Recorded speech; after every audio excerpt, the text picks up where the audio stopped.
नमस्कार। इस वक्त कोरोना वायरस का कहर ज़ोरों पर है, न सिर्फ हिंदुस्तान में बल्कि पूरी दुनिया में है। लेकिन हमारे यहाँ ख़ासकर अभी भी एक प्रवृत्ति, एक आदत चल रही है कि अगर कोई घटना हो जाए तो उसको धर्म का रंग कैसे दिया जाए, उसमें मुसलमानों को कैसे लाया जाए, उसमें कम्युनिस्टों को कैसे लाया जाए। मतलब ब्लेम गेम जो होती है तरह तरह की। मैं पालघर की बात कर रहा हूँ, वहाँ पर जो हुआ, अब उसकी जो हकीकत है वो तो सामने आएगी। लेकिन बहुत से छोटे मोटे लोग अभी से ही ट्विटर के ज़रिए जहर फैलाना शुरू हो चुके हैं। बहरहाल इसकी बात हम बाद में करेंगे जब इसके नतीजे सामने आएंगे। फ़िलहाल मैं आपको बता दूं कि डर क्या है। डर ये है कि ऐसे महामारियां जब जब आई हैं, पेंडेमिक्स जब जब हुए हैं दुनिया में, जो दुनिया का इतिहास बताता है, उनकी दूसरी वेव भी आई है। ये हमेशा वेव्स में आई हैं, लहरों में आई हैं। पहली लहर आई, उसने नुकसान किया, फिर वो लहर चली गई।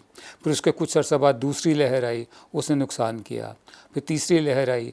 हर लहर का अपना अपना एक मिजाज भी होता है और रफ्तार भी होती है, उसके हिसाब से चलती है।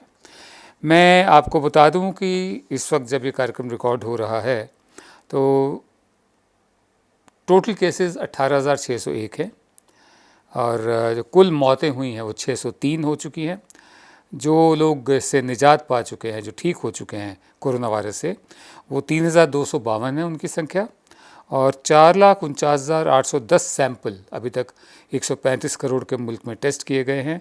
हम 135 या 137 के दरमियान है हमारी जनसंख्या। और कुल सैंपल जो टेस्ट किए गए हैं वो 4,49,810 और कल 35,852 सैंपल्स टेस्ट किए गए थे। ये आज की स्थिति है। और जो मैं बात कर रहा था कि ऐसे पेंडेमिक जब आते हैं तो लहर में आते हैं, इस वक्त पूरी दुनिया की चिंता ये है कि एक दफ़े कोरोना वायरस का ये वाली जो लहर है पहली, ये शांत पड़ जाएगी, इसका कर्व नीचे चला जाएगा, तो सेकेंड वेव में क्या होगा। अब मैं आपको थोड़ा सा इतिहास बता दूं कि सन 1918 में जो इन्फ्लुएंज़ा आया था पूरी दुनिया में, उसने करीब 5 करोड़ लोगों की जान ले ली थी। वो भी लहरों में आया था, ठीक है, मल्टीपल वेव्स में, तरह तरह की लहरें उसकी आई थी। और उसकी लहरें तो ऐसी थी कि जो दूसरी लहर आई थी वो पहले से भी ज़्यादा ख़तरनाक थी, तीसरी दूसरी से भी ज़्यादा ख़तरनाक थी। ये इन्फ्लुएंज़ा का था सन 1918 में, ठीक है। उसके बाद जितने भी फ्लू के पेंडेमिक्स हुए हैं इन्फ्लुएंज़ा के, यही पैटर्न देखा गया है, हालांकि थोड़ा कम उनकी तीव्रता रही है। जो बाकी के फ्लू पेंडेमिक्स के जिनकी मैं बात कर रहा हूँ, 1957 और 1968 में भी आए थे। उनमें भी मल्टीपल वेव्स थी, लहरों में आया था। पहली लहर, फिर दूसरी लहर, फिर तीसरी लहर, एक लहर शांत हुई, फिर दोबारा से आ गया, फिर दोबारा से आ गया, ठीक है। सन 2009 का H1N1 इन्फ्लुएंज़ा अप्रैल में शुरू हुआ था, हाँ, और उसके बाद उसको दुरुस्त किया गया। लेकिन अमेरिका और कुछ नॉर्दर्न हेमिस्फीयर के जो देश हैं, उनमें ऑटम के सीज़न में, सितंबर का जो महीना होता है, सितंबर अक्टूबर का, दोबारा से वहाँ पर आया था वो, ठीक है। सेकेंड और दूसरी और तीसरी जो लहरें होती हैं वो, जैसे मैंने पहले कहा, वो टेक्निकली अलग अलग होती हैं लेकिन आती ज़रूर हैं। और इस दफ़े का कंसर्न ये है कि अगर दूसरी लहर आती है कोरोना वायरस की, तो क्या वो पहली लहर से ज़्यादा ताकतवर होगी, ज़्यादा खतरनाक होगी। इस वक्त पूरी दुनिया में, भारत समेत, इस बात को बहुत ध्यान से देखा जा रहा है। क्यों?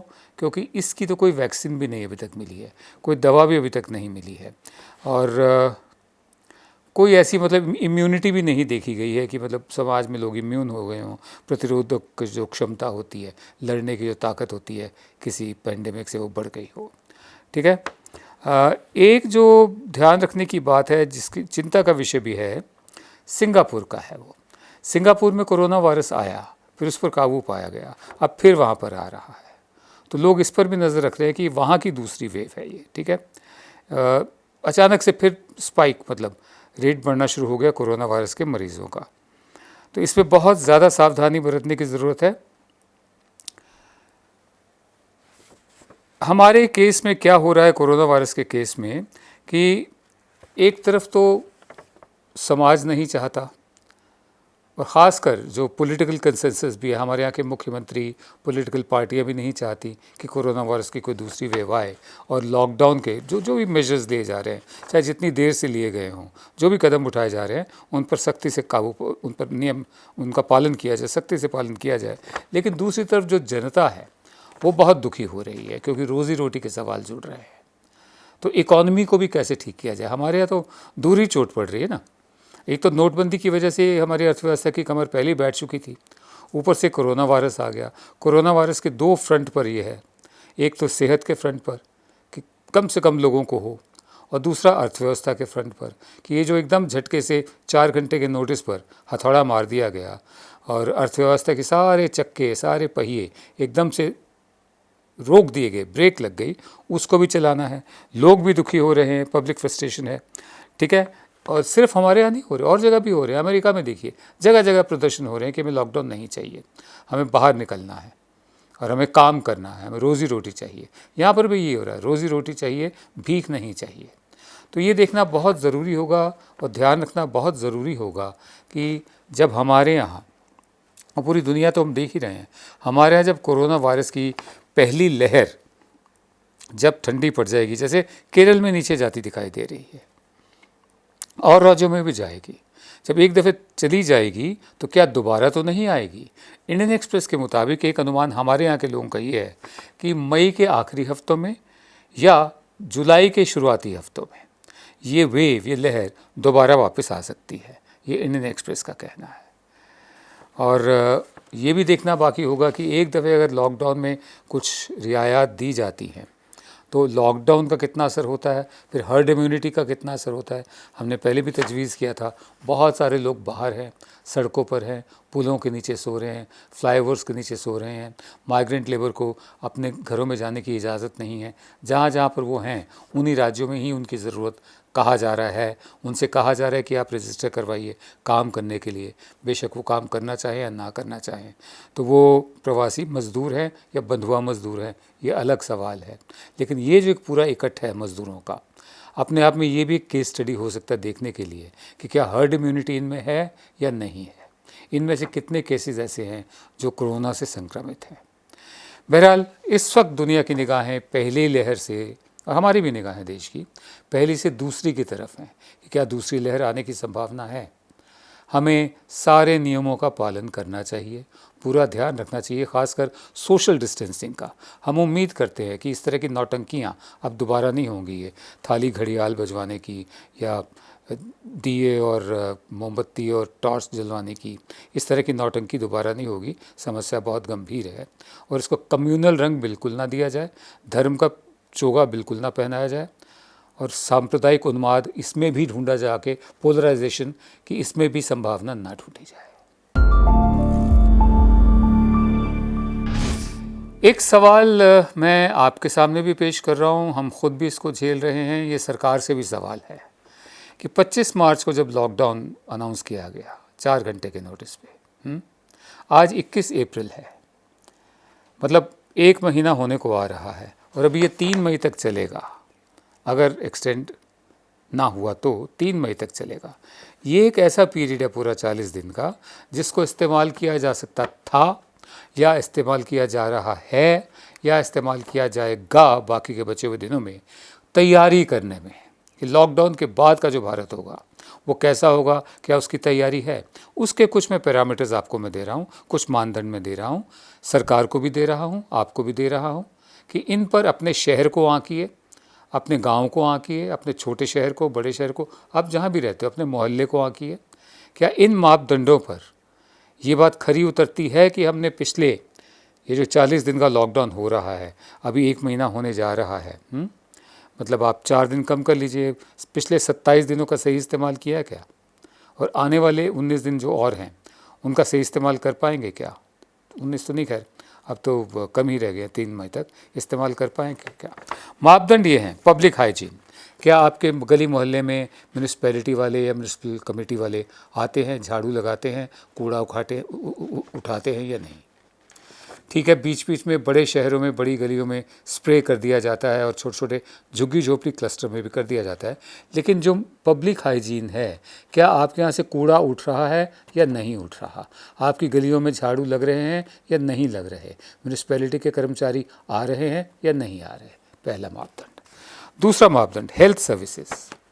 हमारे अस्पताल, मेडिकल सेंटर क्या पिछले इतने दिनों में 25 मार्च से लेकर अब तक और आने वाले दिनों में क्या सरकार ने तैयारी की है कि लॉकडाउन के बाद की जो स्थिति होगी उसे झेला जा सके? ये भी आप पता कर सकते हैं, और ये सरकार से भी हम पूछ रहे हैं, हमें बताएं कि क्या क्या तैयारी हुई है।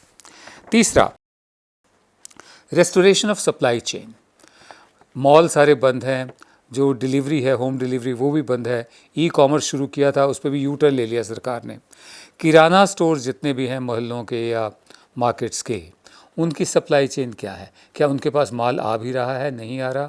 क्या ट्रांसपोर्टेशन, मतलब जो होल सेलर होते हैं वो अपना माल कहाँ से उठाते हैं, जहाँ से भी उठाते हैं, होल सेलर से ये जो रिटेलर्स होते हैं जो, उन तक माल आ रहा है या उनके स्टॉक अब ख़त्म होते जा रहे हैं धीरे धीरे?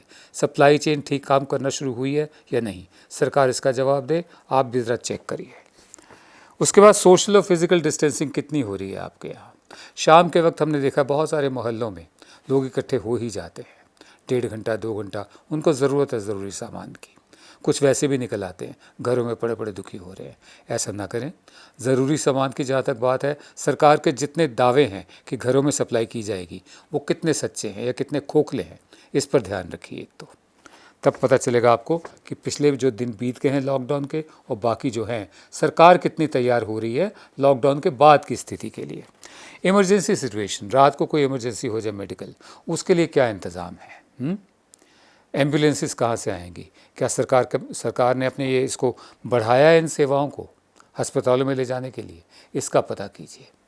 आप जो नौकरशाह हैं, जो पुलिस हैं, आजकल उनका राज चल रहा है, लेकिन जो आपके चुने हुए प्रतिनिधि जो हैं, जैसा हम शुरू से कहते आए हैं, वो आपके नौकर हैं, वो आपके सेवक हैं, आपके सर्विस प्रोवाइडर हैं, चाहे वो कॉरपोरेटर हो, एमएलए हो, एमपी हो, मंत्री हो या प्रधान सेवक हो। ठीक है, इनसे सवाल पूछना आपकी जिम्मेदारी है। इनके टेलीफोन नंबर सबके नेट्स पर अवेलेबल है। ये जो मैंने आपको मापदंड बताए हैं, इनके बारे में इनसे सवाल पूछिए।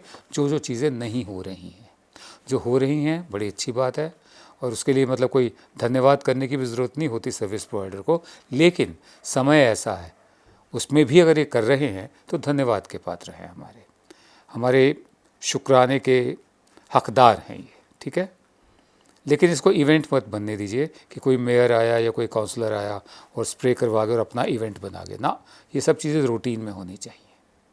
तो इन जो मैंने आपको 5 मापदंड बताए हैं, मैं एक दफ़े फिर बोल देता हूँ। पब्लिक हाइजीन, शहरों की साफ़ सफाई हो रही है, नहीं हो रही? नहीं हो रही तो अपने कॉरपोरेटर से, एमएलए से सवाल करिए, पूछिए और सरकार हमें बताए क्या रिकॉर्ड है। हेल्थ सर्विसेज, अस्पतालों में आने वाले लॉकडाउन के बाद की तैयारी है या नहीं है? उसके अलावा सप्लाई चेन, ये कितना दुरुस्त हुई है कि किराने की दुकानों में जहाँ जहाँ से दूध, अंडे वगैरह, आटा आता है, ब्रेड आती है, वहाँ उसकी तैयारी कितनी है, सप्लाई चेन कितनी दुरुस्त हुई है। फिर सोशल डिस्टेंस और फिज़िकल जो डिस्टेंसिंग है उसको कितना पालन किया जा रहा है। इसकी सीधी जिम्मेदारी जनता पर बनती है, सरकार पर नहीं बनती है। आप खुद देखिए अपने इर्द गिर्द हम कितना पालन हो रहा है उसका। और फिर इमरजेंसी सिचुएशन के लिए सरकार की तैयारी क्या है, ये भी पता करके रखिए। एक ऐसी स्थिति आ गई है, इससे निपटेंगे हम और जीतेंगे भी ज़रूर, लेकिन बिना कुछ सांप्रदायिक उन्माद फैलाए, बिना मौका तलाशे। ये तो छोटे छोटे जो पैरासाइट्स होते हैं ना, कॉकरोच होते हैं, जो स्कैवेंजर्स होते हैं, उनकी तरह बहुत सारे ट्वीट करने वाले भी आ गए हैं कि इसमें भी धार्मिक जो अलगाव है वो ढूंढा जाए, समुदाय विशेष को, चाहे वो कोई भी हो, उसको दोष दिया जाए। ऐसे लोगों की बातों पर ध्यान मत दीजिए, अफवाहों से बचिए। नमस्कार।